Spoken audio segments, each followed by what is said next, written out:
Abra a tua Bíblia no Evangelho segundo escreveu São Mateus. São Mateus, no capítulo 16, versículo 13. São Mateus 16, 13.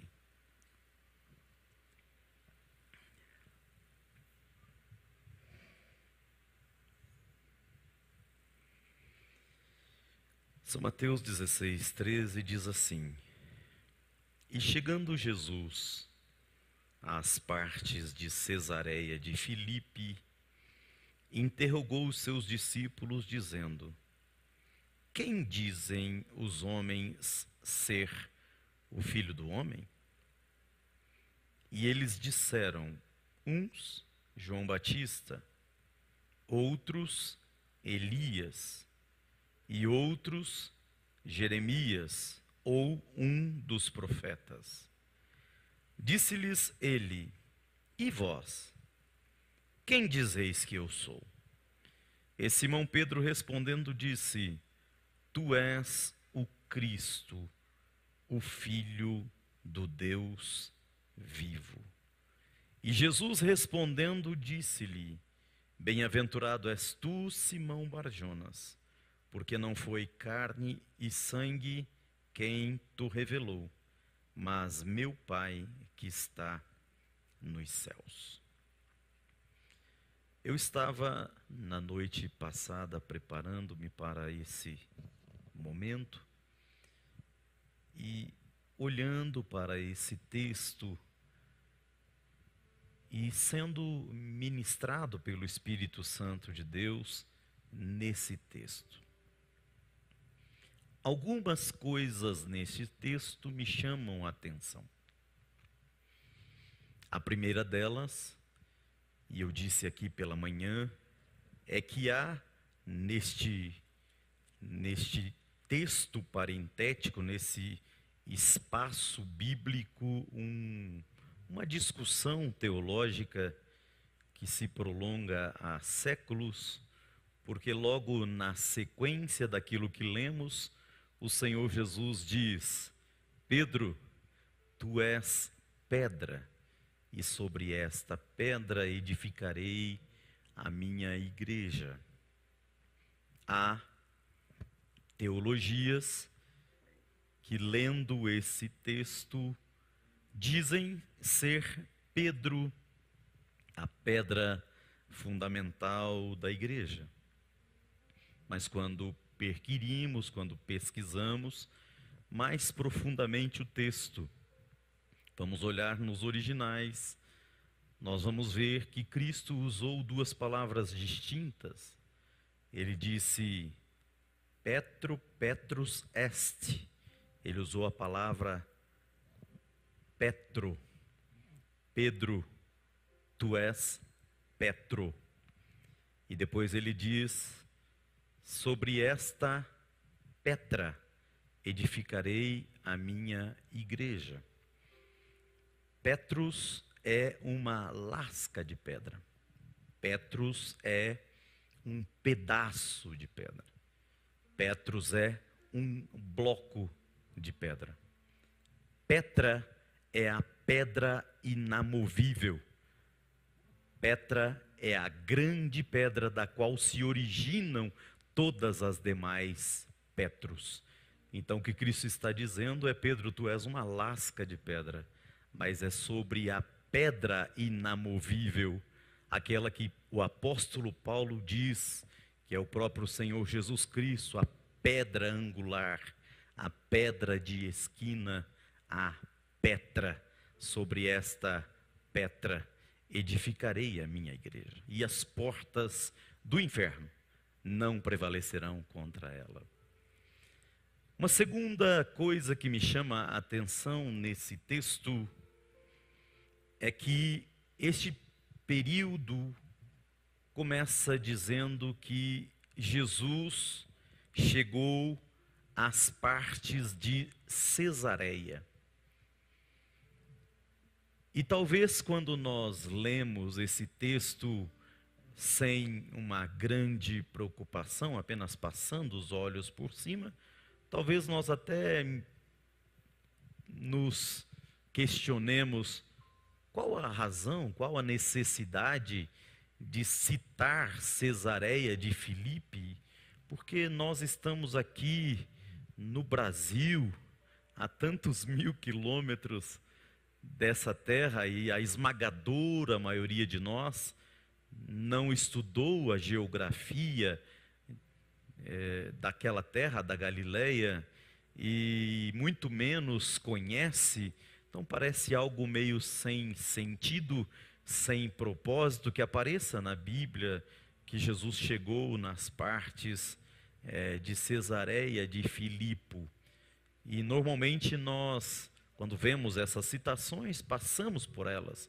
Quando a Bíblia diz que Jesus precisava passar por Samaria, a gente passa batido e a gente não se questiona por que isso está escrito no texto. Mas quando nós paramos para pesquisar, para estudar a palavra de Deus com mais profundidade, ou quando nós de fato amamos tanto a palavra que queremos mergulhar nela e vamos cursar um curso de teologia, vamos fazer alguma coisa com mais profundidade, então nós vemos que esses aspectos eles são muito importantes, porque eles revelam a intensidade do texto, eles revelam a importância da narrativa, eles revelam o porquê essa história está narrada nesse momento bíblico. Cesareia de Filipe. Primeiro, a diferenciação Cesareia de Filipe, porque haviam várias Cesareias. Essa era a de Filipe, um parente do César. Portanto, o César dedicou essa Cesareia ao seu parente Filipe. Esta cidade, porque dedicada a Filipe e importante para César, era uma cidade onde César mandou erigir, mandou construir um grande templo. E esse templo não foi edificado a outro Deus que não ao próprio César. César mandou construir em Cesareia de Filipe um templo de adoração a si mesmo. Os Césares, os imperadores romanos, eles se apresentavam para a população e mantinham o seu poder ancorados na história de que eram deuses. Eles se identificavam como deuses. E em Cesareia de Filipe havia um templo que César mandou edificar para o Deus César, para si mesmo. E todas as pessoas que moravam naquela região, nas imediações de Cesareia de Filipe, na Galileia e na Judeia, elas eram obrigadas a jurar a sua fidelidade e a sua adoração ao César todos os anos. Todos os anos as pessoas eram obrigadas a irem até o templo de César, acender incenso a César no templo de César e declarar em alto e bom som: César é o Senhor. Portanto, o Senhor Jesus, nesse texto bíblico, ele está chegando num centro de adoração a César. Ele está chegando num centro religioso do Império Romano. Ele está chegando num lugar extremamente sensível para a religião romana. Uma imposição religiosa, uma religião imposta a todos aqueles que eram servos, escravos de Roma. Uma cidade com um grande culto idolátrico. Mas uma cidade já com tradição de ter um grande culto idolátrico. Essa cidade já havia se chamado Balinas. Ela já tinha tido o nome de Balinas. No período áureo dos filisteus, a cidade é chamada de Balinas porque lá havia um centro de culto a Baal. Por isso, Balinas. Com o passar do tempo e o domínio da filosofia grega, a tomada do Império Macedônio daquela região e o domínio da filosofia grega, o gnosticismo, a religião grega também se apossa da cidade, e essa cidade mais uma vez troca de nome, e ela passa a se chamar Panias, porque ali é erigido um novo e grande templo de adoração ao deus Pan, ao deus grego chamado Pan, um deus que era identificado por uma estátua metade cabrito e metade homem, e um deus a quem se obrigava a adorar sob pena de se ter punições na semeadura e na colheita, porque Pan era considerado o deus da agricultura, Pan era considerado o deus da pecuária, Pan era considerado o deus que preservava e que multiplicava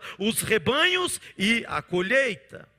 Portanto, essa cidade já tinha uma grande tradição de idolatria, de adoração aos mais diversos deuses. E nesse momento, o Deus que é adorado em Cesareia de Filipe é o próprio César.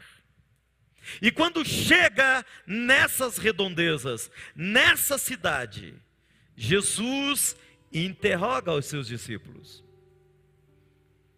Viu? O que estão dizendo por aí a meu respeito? Quem me consideram? O que falam sobre mim? E então os discípulos começam a responder. Senhor, uns dizem que tu és João Batista. Acreditam, Senhor, que João Batista, o decapitado, voltou e encarnou-se, e o Senhor é João Batista encarnado. Um homem que é o precursor do Messias, e não o próprio Messias. Um homem que é aquele que anuncia a vinda do Messias, mas ele mesmo não o é. Um homem que reconhece que o Messias virá e que o Messias é mais poderoso do que ele mesmo, mas que ele mesmo não é o Messias. Mas um homem corajoso, um homem que desafia o império, um homem que desafia o culto a César, um homem que desafia o próprio César. Estão dizendo por aí que o Senhor é o João Batista. Outro discípulo diz: Senhor, estão dizendo por aí que o Senhor é Elias encarnado, porque Elias, ele foi assunto aos céus, ele não experimentou a morte, e espera-se que Elias retorne ao meio dos seres humanos, ao meio dos viventes, e eles estão acreditando que o Senhor é esse Elias, que voltou para estar entre os seres humanos, para estar entre as pessoas, o profeta do fogo, o profeta poderoso, aquele que desafiou um centurião, um comandante de um exército, e disse: se eu sou homem de Deus, que desça fogo do céu e queime a ti e aos teus soldados, e isso aconteceu. Elias, aquele homem que invocou o nome do Senhor, e fogo do céu desceu e consumiu todo o holocausto que estava posto, consumiu a água que estava sobre o holocausto, consumiu mesmo o altar onde estava o holocausto. O homem do poder, o homem do fogo, o embaixador do poder de Deus na terra, acreditam que o Senhor é Elias. Outro se levanta e diz: Senhor, tem quem diga por aí que o Senhor é Jeremias, o profeta das lágrimas, o profeta das lamentações, o profeta da masmorra, o profeta que clama das prisões, o profeta emotivo, o profeta emocional, o profeta sensível. Estão dizendo que o Senhor é Jeremias. O resto do grupo talvez diga assim: Senhor, estão dizendo aí que o Senhor é um dos profetas. qualquer que sejam eles. Quem sabe um profeta nobre que nasce no palácio e profetiza para as classes altas, como Isaías. Ou quem sabe um profeta que nasce como profeta atrás de uma dupla de bois arando a terra. Ou quem sabe um outro profeta que é desafiado por Deus a casar-se com uma mulher de vida difícil. Ou quem sabe um outro profeta que é desafiado por Deus para falar a Nínive, um cara chamado Jonas. Mas estão te comparando com profetas, Senhor.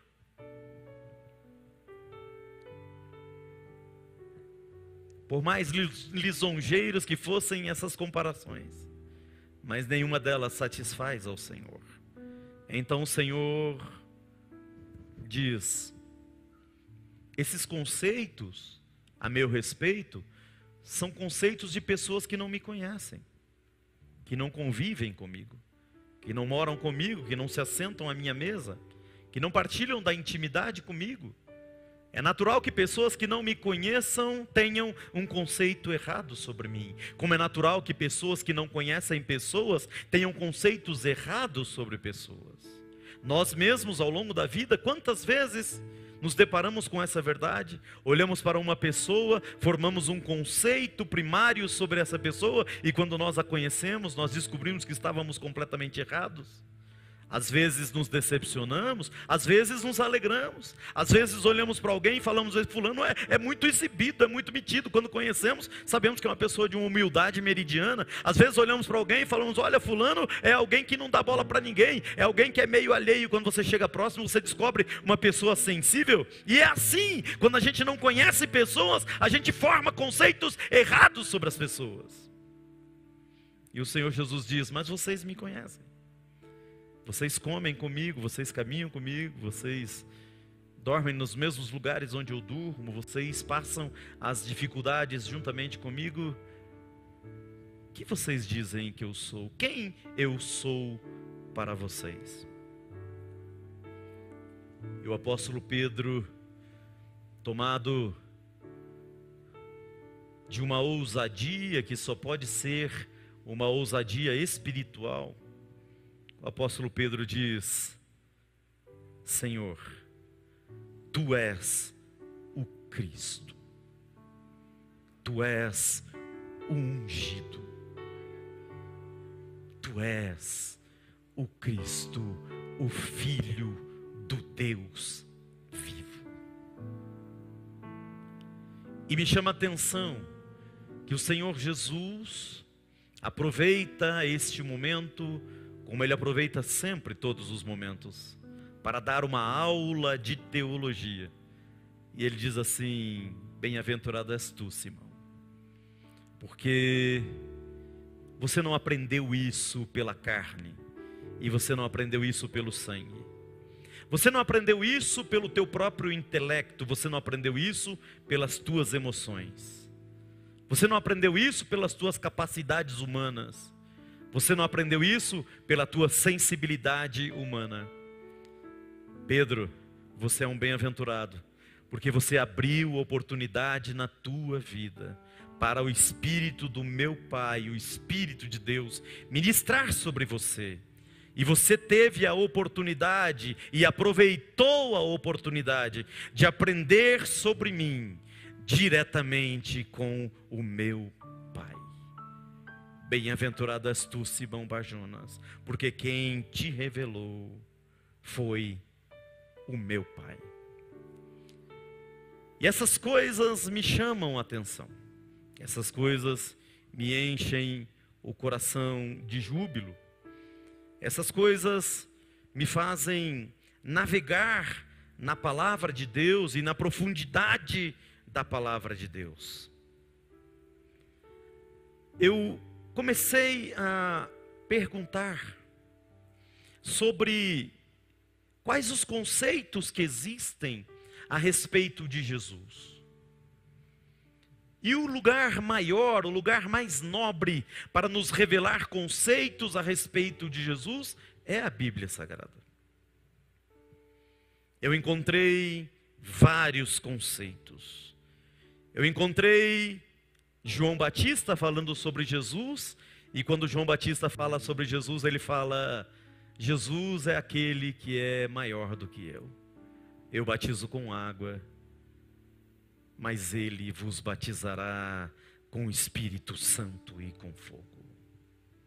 Eu encontro Elias dizendo: Jesus é o Messias que há de vir. Eu encontro Jeremias dizendo que Jesus é aquele que restaurará o tabernáculo e a arca da aliança do Senhor. Mas nem todos os conceitos a respeito de Jesus são bons conceitos. Nós encontramos na própria Bíblia também alguns conceitos com objetivo depreciativo. Em Marcos 6:3, ele é o humilde carpinteiro. Em João 6:42, ele é tão somente o filho do José. Em João 9:24, ele é um pecador e ele é julgado como pecador. Em Mateus 12:24, dizem que Jesus é o próprio demônio. Em João 10:20, alguém diz que Jesus é um homem louco. Em Mateus 27:38-43, o Senhor Jesus é tido como um tolo e objeto de desprezo e de escárnio. Nem sempre e nem todas as pessoas têm um bom conceito sobre Jesus. Ainda é assim nos dias que nós vivemos. Eu falava hoje de manhã que se perguntarmos para um irmão que é das testemunhas de Jeová, quem é Jesus para ele, e ele for pesquisar nos seus livros, ele dirá que Jesus é a encarnação do arcanjo Miguel. E que Miguel, sim, é o Filho de Deus. Se perguntarmos para mormons o que é Jesus, irmãos mormons dirão que Jesus é nosso irmão mais velho, gerado pelo mesmo personagem que estava no jardim do Éden, que é o nosso Pai no céu. E eles avançarão e dirão que Jesus é o fruto da relação entre Deus e uma mulher.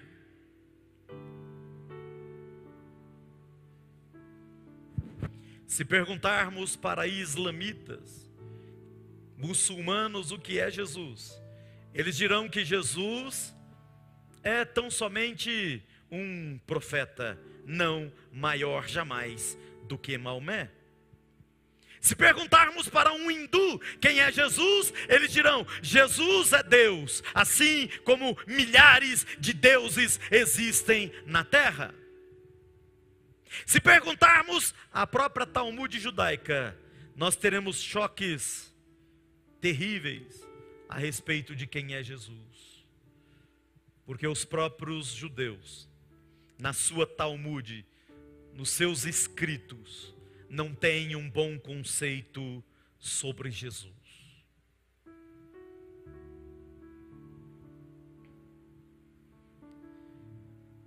Mas quando nós começamos a perguntar um pouco mais, nós encontramos algumas afirmações poderosas a respeito de Jesus. Nós encontramos o próprio Deus em Mateus 3,17 e em Mateus 17,5, o próprio Deus, o Rei dos Reis, o Senhor dos Senhores, o nosso Pai Celestial dizendo: Jesus, este é o meu Filho amado, em quem eu tenho prazer. Se perguntarmos aos anjos, em Mateus 1,18, em Lucas 1,26, em Lucas 2,8, os anjos dirão: Ele é o Filho de Deus, seu nome é Jesus, e Ele será grande, e será chamado Filho do Altíssimo. Deus, o Senhor, lhe dará o trono de Davi, seu pai, e Ele reinará para sempre, para sempre, para sempre.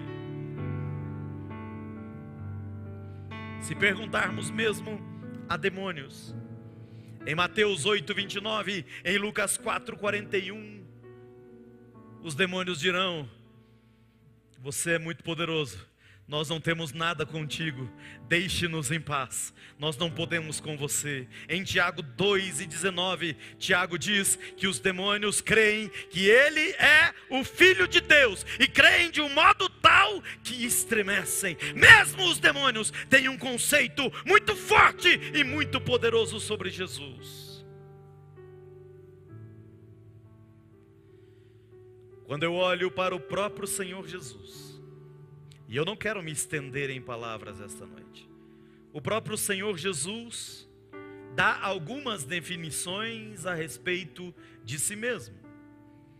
Em João 14:9 ele diz: eu sou igual ao Pai. Em João 10:30 ele diz: eu e o Pai somos um, nós somos iguais. Em João 8:58 ele diz: em verdade vos digo que antes que Abraão existisse, eu sou. Em João 14:6 ele diz: eu sou o caminho, eu sou a verdade, eu sou a vida, e ninguém vai ao Pai, ninguém vem ao Pai se não for por mim.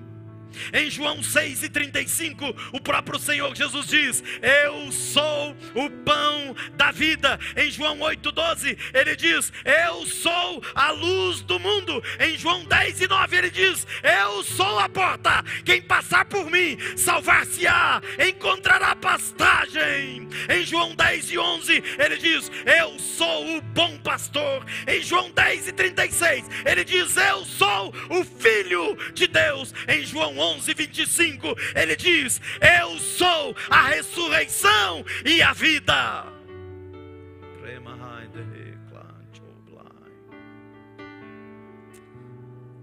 Mas analisando tudo isso, olhando, meu coração vai se alegrando quando vou estudando a palavra e eu vou encontrando conceitos sobre Jesus. Eu vejo o velho Simeão, está lá no templo, de repente chega Jesus para ser apresentado, carregado por Maria, por José, e quando Simão pega Jesus nos braços, ele dá um conceito lindo sobre Jesus. Simeão diz: Senhor, pode me recolher em paz, porque os meus olhos viram a tua salvação. Ah, como é lindo! O velho Natanael, quando fala com Jesus, ele diz: Rabi, tu és o Filho de Deus, tu és o Rei de Israel. A mulher junto ao poço, a mulher samaritana, que tanto pregamos, ela forma um conceito sobre Jesus. E quando ela chega na cidade, ela diz: vinde e vede, vocês precisam conhecer o homem que eu conheci. Ele falou tudo a meu respeito. Ele só pode ser o Messias, ele só pode ser o Filho de Deus. Jesus é posto na cruz, é crucificado, e o centurião que comanda aquele momento cruciante, ao Jesus entregar o seu espírito ao Pai, o céu se escurece, a terra estremece, e o centurião forma o seu conceito sobre Jesus, dizendo: verdadeiramente ele é o Filho de Deus. São muitos os conceitos sobre Jesus, são muitos os nomes que Jesus tem, são muitas as possibilidades para nós falarmos sobre Jesus. Mas, assim como fiz de manhã, quero deixar duas mensagens esta noite. A primeira delas é te lembrando que nenhum de nós que está aqui é completamente alheio de um conceito sobre Jesus. Eu tenho certeza que se eu sair perguntando um por um aqui, cada um terá um conceito sobre Jesus. De alguma forma, o Senhor Jesus já fez questão de se revelar a nós. Agora na pandemia, Eu tenho certeza de que muitos ganharam um conceito de um Jesus que na hora mais angustiante, mesmo quando nos falta a respiração, o Senhor Jesus é o companheiro de todas as horas. Nas horas de luto, nas horas de perca, eu tenho certeza que muitos de nós já fez o conceito de que Jesus é aquele que consola, que conforta e que nos abraça e que enxuga as nossas lágrimas. Eu tenho conceitos sobre Jesus que me acompanham desde a minha infância. Eu sei, por exemplo, que Jesus cura, porque em diversas situações eu tive a oportunidade de pedir ao Senhor: Senhor, cura minha mãe, Senhor, cura a minha filha, Senhor, cura a minha esposa, Senhor, cura a mim mesmo. E em todas essas situações, o Senhor Jesus nunca me deixou sem resposta, e em muitas delas, o Senhor Jesus efetivamente curou. Portanto, eu posso dizer que para mim, Jesus é também aquele que cura, é aquele que cura, é aquele que cura, é aquele que cura, é aquele que cura. Quantas vezes em nossa vida, o inimigo das nossas almas procura nos acusar, apontar o dedo e dizer: você é falho, você é faltoso, você é pecador, você é indigno, você não consegue. E quantas vezes nos deparamos diante dessa situação, de questionarmos a respeito da nossa própria salvação, de questionarmos a respeito dos nossos próprios perdões, do perdão dos nossos pecados. Mas eu tenho certeza de que assim como comigo, contigo também, todas as vezes que você se deparou com essa situação, eu tenho certeza que Jesus se apresentou para você, como se apresentou a mim, e disse: Eduardo, está pago, está pago, está pago, você não tem mais pecado, eu já perdoei, eu já te libertei, eu já te remi, eu já te purifiquei, eu já transformei a tua vida, você é meu.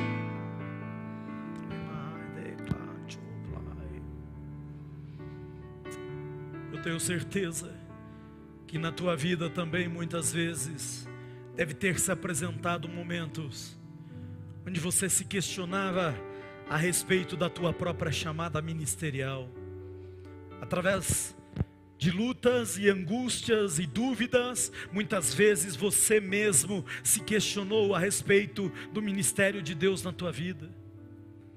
Mas eu tenho certeza de que assim como aconteceu comigo, eu tenho certeza que o Senhor Jesus várias vezes já se apresentou para você. E assim como falou com você, sempre fala comigo: filho, não temas, não te pasmes, nem te espantes, porque eu sou o teu Deus, eu te chamei, eu te escolhi, eu te capacitei, eu te nomei, você é meu embaixador, filha, você é minha embaixadora. O Senhor Jesus se apresenta para nós nestes momentos cruciais da nossa vida. Tenho certeza que você tem muitos conceitos sobre Jesus, como eu também tenho, porque o Senhor Jesus aproveita todas as oportunidades para ministrar a nossa vida e aos nossos corações, nos mostrando quem Ele é, nos lembrando quem Ele é. E a primeira mensagem que eu deixo esta noite é exatamente para você trazer à memória todas essas vezes. Esta noite é uma noite de você pensar em quantas vezes o Senhor Jesus se apresentou para você, em quantas vezes o Senhor Jesus mostrou a sua bondade e o seu amor por você. Mas caminhando para o final, eu tenho uma segunda mensagem para você.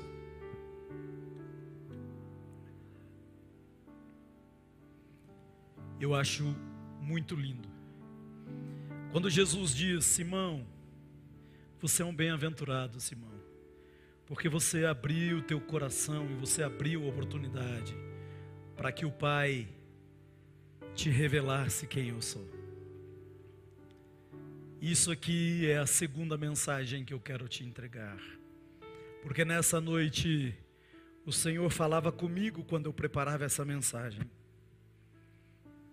E ele dizia que todas as vezes que nós abrirmos oportunidade, todas as vezes que nós atentarmos, abrirmos os nossos ouvidos, abrirmos o nosso coração, abrirmos a nossa alma, darmos oportunidade ao Espírito de Deus, o Espírito de Deus vai nos revelar conceitos ainda maiores e ainda melhores sobre Jesus. Porque são infindáveis as características de Jesus, são infindáveis as capacidades de Jesus, são infindáveis as possibilidades do Senhor Jesus se manifestar para nós. São gigantes, são enormes, são incontáveis os modos e formas e jeitos do Senhor Jesus manifestar o seu amor, a sua graça, a sua bondade, a sua misericórdia para conosco. E todas, exatamente todas as vezes que nós abrirmos oportunidade, o Espírito ministra e nós descobrimos algo mais sobre Jesus. Filho, filha, eu venho esta noite te dizer: todas as vezes que você abrir oportunidade no teu coração, o Espírito de Deus vai te ministrar um pouco mais sobre o que é Jesus. E Ele é sempre muito mais, e muito mais do que aquilo que você já sabe. Ele é sempre muito mais, e muito mais do que tudo aquilo que já se falou sobre Ele. A fonte é inesgotável, a fonte é infindável. Eu quero te convidar a estarmos em pé na presença do Senhor.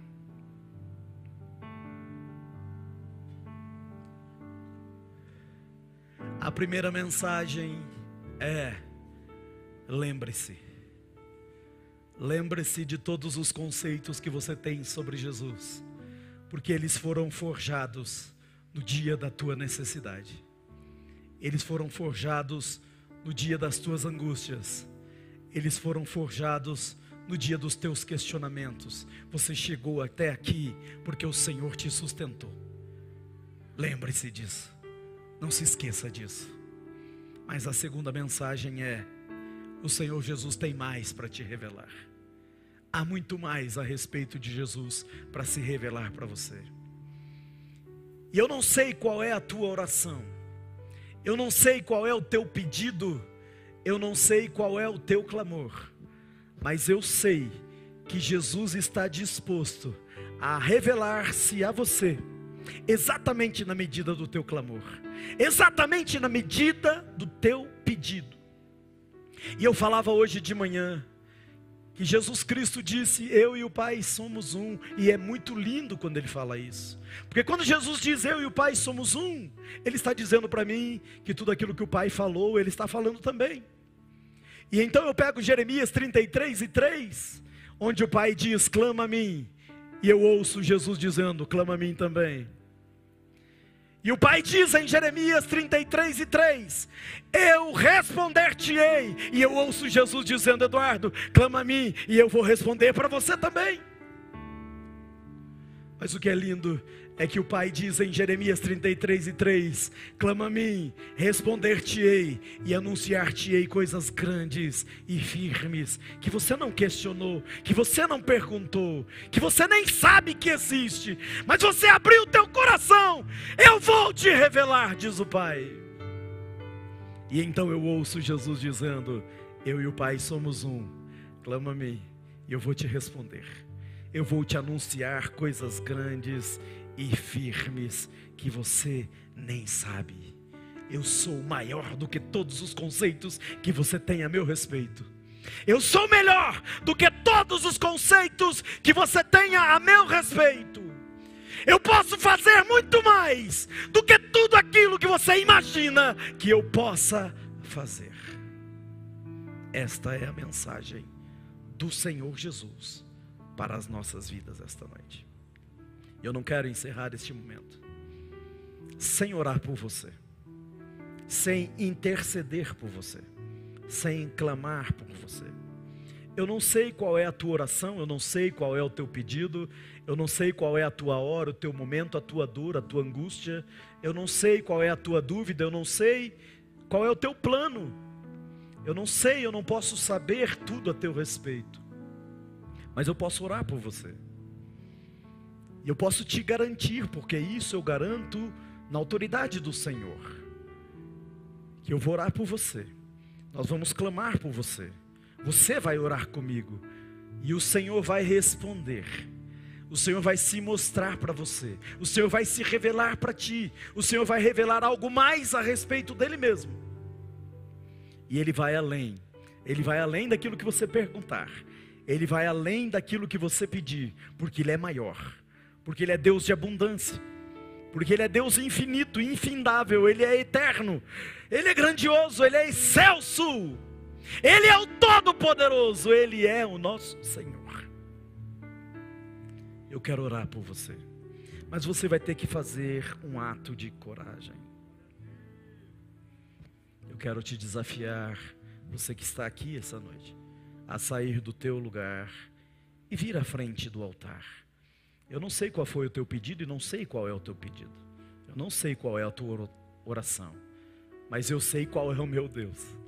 Eu sei quem é o meu Jesus, e eu sei que Ele responde, e eu quero orar para que Ele te responda, eu quero orar para que Ele se revele a você, eu quero orar para que Ele mostre o que Ele é, e ainda mais para você. E você que está conosco nas redes sociais, você que participa conosco deste culto, eu quero orar por você também. Você não pode vir aqui neste momento, quem sabe terça-feira, quem sabe domingo que vem às 10h20 da manhã, quem sabe domingo que vem às 19 horas, quem sabe no culto com mulheres na quinta-feira, quem sabe no trabalho de jovens aos sábados, quem sabe no trabalho de adolescentes às sextas, eu não sei, mas se você puder vir, nós sempre vamos te abraçar, nós sempre vamos te acolher, mas não é porque você não pode vir hoje, que nós vamos deixar de orar por você. Se você tiver fé, coloque a mão no teu coração aí onde você está, na tua casa, você que está aqui, você que está no emprego, onde quer que você esteja. Só não coloque a mão no coração se você estiver dirigindo, mantenha a mão no volante. Mas se você não estiver dirigindo, coloque a mão sobre o teu coração. E nós vamos orar por você esta noite. E Deus é um Deus que responde. Santíssimo Deus, eterno, glorioso, bendito, majestoso e bondoso Pai, nós te louvamos, Senhor, por estarmos aqui esta noite, e te louvamos por estarmos aqui esse dia, e te louvamos por dedicarmos ao Senhor este dia, desde amanhã a escola dominical, o culto matinal, os ensaios, este culto à noite, nós dedicamos tudo ao Senhor. Nós te louvamos, Senhor, porque o Senhor esteve presente aqui em todos esses momentos. O Senhor estava na escola bíblica dominical às 9 horas, ali na nossa sala da unidade. O Senhor estava presente aqui no culto matinal às 10h20 da manhã. O Senhor está presente aqui conosco. O Senhor está presente em todos os nossos ensaios. O Senhor está presente em todas as nossas atividades. E nós sentimos a Tua presença aqui. Nós sentimos a presença do Teu Espírito aqui. Nós sentimos o Teu poder manifesto aqui. Nós sentimos a Tua glória aqui. Eu fui tocado pela Tua glória aqui esta noite. Eu já derramei lágrimas aqui, Senhor, esta noite, tocado pela Tua glória. Eu já sorri aqui esta noite, tocado pela Tua glória. Eu já preguei esta noite aqui, tocado pela Tua glória. Nós já cantamos aqui esta noite, tocados pela Tua glória. Nós te glorificamos, tocados pela Tua glória. A Tua glória é palpável e sensível entre nós. Mas, Senhor, a Tua palavra também ministrou aos nossos corações. A Tua palavra nos fez lembrar todos os Teus benefícios. A Tua palavra nos fez lembrar todos os momentos onde o Senhor se manifestou para nós. Nos concursos que passamos, nos vestibulares que aprovamos, nas provas que fizemos, nas dificuldades nos empregos, nas dificuldades nos trabalhos, nos contratos. São tantas as situações da vida, Senhor, que todos nós aqui já vivemos, e o Senhor se manifestou para nós em tantas delas. Naquele emprego que almejávamos e o Senhor nos deu, naquela porta que estava fechada e o Senhor abriu, naquela dificuldade que o Senhor resolveu, nas nossas dúvidas que o Senhor solveu. Ah, Senhor, o Senhor sempre esteve presente conosco, às vezes falando sim, às vezes falando não, mas sempre nos fazendo compreender que a tua resposta é sempre o melhor para nós. Mesmo quando o Senhor nos fala não, o Senhor nos prova o seu amor, e o Senhor nos faz lembrar que são oportunidades como essa que o Senhor se revela a nós, e o Senhor tem se revelado a nós. Mas o Senhor fala conosco também essa noite, dizendo que o Senhor tem muito mais para se revelar. O Senhor tem muito mais para mostrar para nós. O Espírito do Senhor tem muito mais a mostrar para nós a respeito do teu Filho Jesus Cristo. E nós cremos, nós recebemos essa palavra com fé. Nós acreditamos de todo o coração na palavra do Senhor, nós confiamos na palavra do Senhor. As experiências que temos com o Senhor nos fazem ter a garantia de que tudo aquilo que o Senhor promete, o Senhor cumpre. Por isso nós acreditamos, nós cremos, nós confiamos, Senhor. E porque nós cremos e nós confiamos, é que nós pedimos, nós clamamos. E nessa noite, Senhor, eu clamo pelo meu irmão, pela minha irmã, que está aqui, ou que está lá em casa, que está aqui, ou que está lá no emprego, que está aqui, ou está com um carro parado na beira da rua, que está em algum lugar, Senhor, mas está com a sua mão postada no seu coração, em gesto de rendição, em gesto de amor, em gesto de carinho ao Senhor e à tua palavra, dizendo: eu creio, eu creio, eu creio, e eu quero que o Senhor se mostre para mim. Meu irmão e minha irmã está clamando o Senhor e pedindo: Senhor, te mostra para mim. Eu estou pedindo por ele e por ela: mostra-te, Senhor, mostra-te. Se é de cura que ele ou ela precisa, sejam curados esta noite. Se é de uma porta que se abra, que esta porta seja aberta esta noite. Se é de um problema familiar que seja solvido, resolve esta noite. Se é alguma questão, Senhor, de dúvida sobre o seu ministério ou sobre alguma coisa da vida, que essa dúvida seja sanada esta noite, Senhor. Se são questionamentos a respeito da sua família, a respeito da sua história, a respeito da sua fé, a respeito do seu ministério, ou a respeito de qualquer coisa, que a tua doce voz responda esta noite, Senhor. Que o teu Espírito Santo nos revele mais do Senhor e mais do Senhor.